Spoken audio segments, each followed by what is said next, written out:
నేను అడుగుతా ఉన్నా, ఇవన్నీ గతంలో ఈ చదువుల విప్లవాలు గతంలో ఇంతకు ముందు ఎప్పుడైనా జరిగాయా అని అడుగుతా ఉన్నాను మీ బిడ్డ. అక్క జరిగాయా?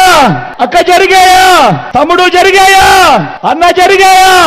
అక్క చెల్లెమ్మను తమ కాళ్ళ మీద తాము నిలబడేట్టుగా ప్రతి అక్క చెల్లెమ్మ కూడా తన ఇంటిని తాను నడిపే పరిస్థితిలోకి రావాలి అని ఆ అక్క చెల్లెమ్మలకు తోడుగా ఉంటూ ఆ అక్క చెల్లెమ్మలకు ఆసరా, ఆ అక్క చెల్లెమ్మలకు సున్నా వడ్డీ, అదే అక్క చెల్లెమ్మలు నడిపిస్తూ ఆ అక్క చెల్లెమ్మలకు ఒక చేయూత, ఆ అక్క చెల్లెమ్మలకు ఒక కాపు నేస్తం, ఆ అక్క చెల్లెమ్మలకు ఒక ఈబీసీ నేస్తం, ఆ అక్క చెల్లెమ్మల పేరిటే ఏకంగా 31 లక్షల ఇళ్ల పట్టాల రిజిస్ట్రేషన్ అక్క చెల్లెమ్మల పేరిటే అందులో కడుతున్నవి ఏకంగా మరో 22 లక్షల ఇల్లు. నేను అడుగుతా ఉన్నా ఈ రోజు మీ బిడ్డగా, ఇంతకు ముందు ఎప్పుడైనా కూడా అక్క చెల్లెమ్మలకు ఇంతగా తోడుగా ఉన్న ప్రభుత్వం ఇన్ని పథకాలు తీసుకొచ్చిన పథకం గతంలో ఎప్పుడైనా జరిగిందా అని అడుగుతా ఉన్నాడు మీ బిడ్డ.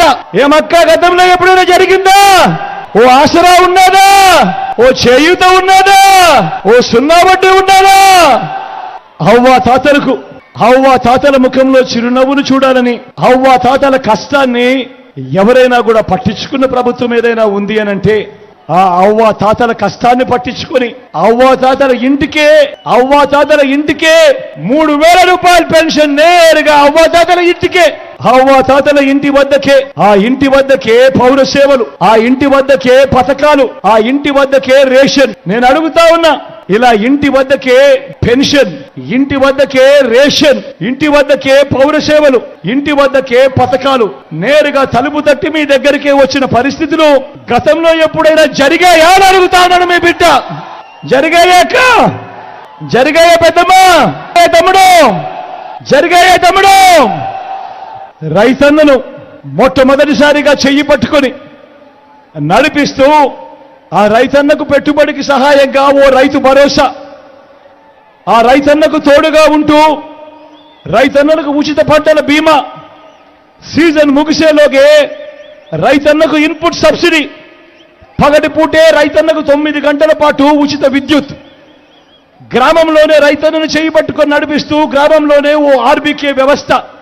నేను అడుగుతా ఉన్నా, నేను ఏదైతే చెప్పానో రైతన్న కొరకు ఏదైతే చెప్పానో ఆర్బీకే వ్యవస్థతో సహా గతంలో ఎప్పుడైనా ఉన్నాయా, జరిగాయా అని అడుగుతా ఉన్నాను మీ బిడ్డ.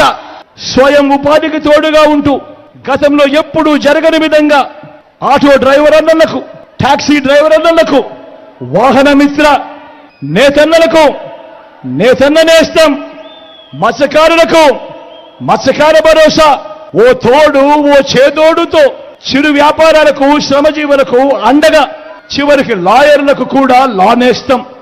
ఇలా స్వయం ఉపాధికి ఇంతగా తోడుగా ఉన్న ప్రభుత్వం గతంలో ఎప్పుడైనా ఉందా అని అడుగుతా ఉన్నాడు మీ బిడ్డ.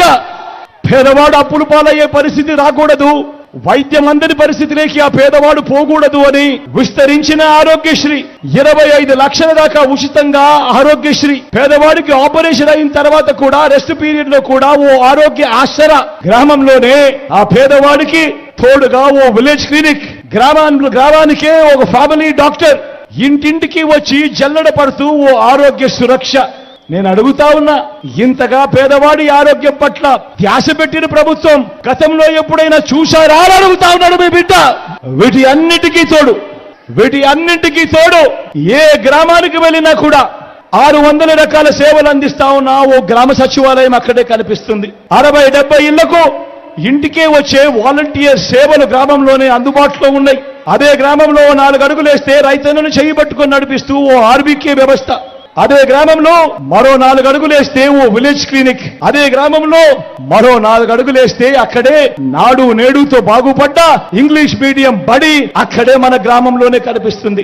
గ్రామంలోనే ఫైబర్ గ్రిడ్ నిర్మాణంలో ఉన్న డిజిటల్ లైబ్రరీలు, గ్రామంలోనే నా అక్క చెల్లెమ్మల కోసం ఒక మహిళా పోలీస్, అదే గ్రామంలో ఉన్న అక్క చెల్లెమ్మ ఎక్కడికి వెళ్ళినా ధైర్యంగా వెళ్ళేట్టుగా ఆ అక్క చెల్లెమ్మల ఫోన్లోనే ఓ దిశ యాప్.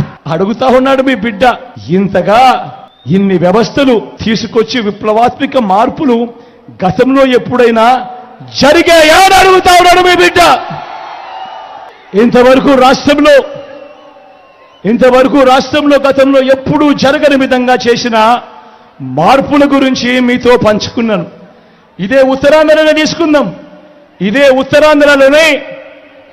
ఉత్తరాంధ్రలో ఉత్తరాంధ్ర అభివృద్ధికి ఏమేం చేశామో కూడా మీ బిడ్డ 4 మాటల్లో మీ అందరితో కూడా పంచుకుంటాడు మీ బిడ్డ. 3 జిల్లాలను 6 జిల్లాలు చేసింది. 3 కలెక్టర్లు 3 ఎస్పీలు ఉండాల్సిన చోట 6 మంది కలెక్టర్లను 6 మంది ఎస్పీలతో పరిపాలనను వికేంద్రీకరణ చేసి పేదవాడి దగ్గరికి తీసుకొచ్చింది ఈ 59 నెలల మీ బిడ్డ పాలనలోనే కాదా అని అడుగుతా ఉన్నాడు. 3 రాజధానుల్లో ఎగ్జిక్యూటివ్ క్యాపిటల్ కింద ఉత్తరాంధ్రలోని మన విశాఖను జూన్ 4వ తేదీన ప్రమాణ స్వీకారం చేసేదే విశాఖపట్నం నుంచి చేస్తూ ఎగ్జిక్యూటివ్ క్యాపిటల్ గా విశాఖపట్నం చేయబోతున్నది కూడా మీ బిడ్డే అని చెప్పి సందర్భంగా గర్వంగా చెప్తా ఉన్నా. ఇదే శ్రీకాకుళంలో గతంలో ఎప్పుడూ కూడా జరగని విధంగా, గతంలో ఎప్పుడు చూడని విధంగా ఇదే శ్రీకాకుళం జిల్లాలో ఏకంగా 4,400 కోట్ల రూపాయలతో మూలపేట దగ్గర పోర్టు వాయువేగంతో ఈరోజు పనులు జరుగుతూ ఉన్నాయనంటే కారణం మీ బిడ్డగా దాని అడుగుతా ఉన్నాడు.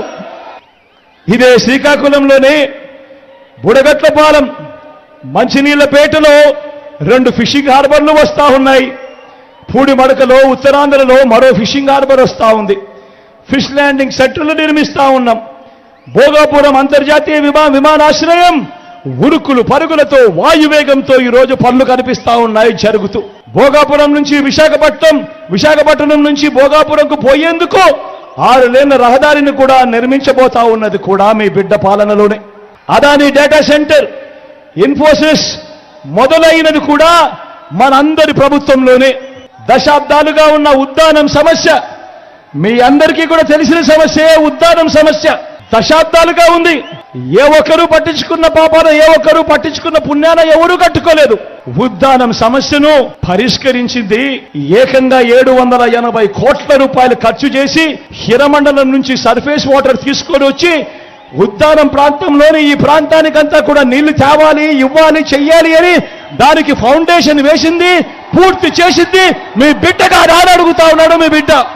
ఏకంగా 80 కోట్ల రూపాయలతో కిడ్నీ ఆసుపత్రి రీసెర్చ్ సెంటర్ కూడా పునాది వేసింది.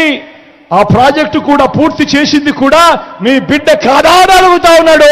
ఈ సందర్భంగా కొత్తగా